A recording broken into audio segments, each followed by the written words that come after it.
দক্ষিণ এশিয়ায় অকার্যকর হয়ে পড়া সার্কের বিকল্প হিসেবে একটি নতুন আঞ্চলিক জোট গঠনের পথে এগোচ্ছে চীন ও পাকিস্তান।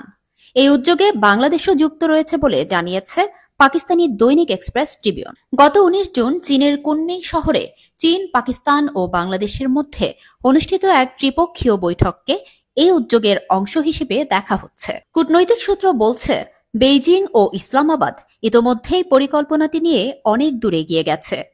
আঞ্চলিক বাণিজ্য, সংযুক্ততা ও পারস্পরিক সহযোগিতা বৃদ্ধির মাধ্যমে দক্ষিণ এশিয়ার নতুন ধরনের সংহতির কাঠামো গড়ে তোলার লক্ষ্যেই এই উদ্যোগ। ত্রিপক্ষীয় বৈঠকের অন্যতম উদ্দেশ্য ছিল সার্কভুক্ত অন্যান্য দেশগুলোকে এই নতুন ফোরামে যুক্ত করার পথ তৈরি করা। বিশ্লেষকরা বলছেন, ভারতকে আমন্ত্রণ জানানো হলেও দেশটি সম্ভবত এতে সাড়া দেবে না।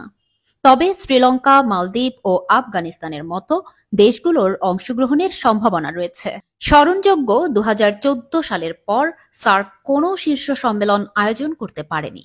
২০১৬ সালে ইসলামাবাদে নির্ধারিত সম্মেলন ভারত বর্জন করে এবং বাংলাদেশ সহ কয়েকটি দেশ তাতে অংশ নেয়নি।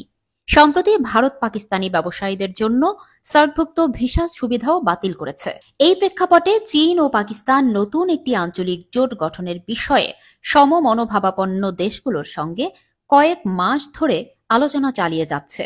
বিশ্লেষকদের মতে, এই জোট শুধু অর্থনৈতিক নয়, বরং রাজনৈতিক ও কৌশলগতভাবেও গুরুত্বপূর্ণ হয়ে উঠতে পারে। এদিকে ভারতও সাম্প্রতিক সময়ে সাংহাই সহযোগিতা সংস্থার প্রতি আগ্রহ হারাচ্ছে বলে ধারণা করা হচ্ছে। প্রধানমন্ত্রী নরেন্দ্র মোদী পরপর ২ বছর এসসিও সম্মেলনে অংশ নেননি।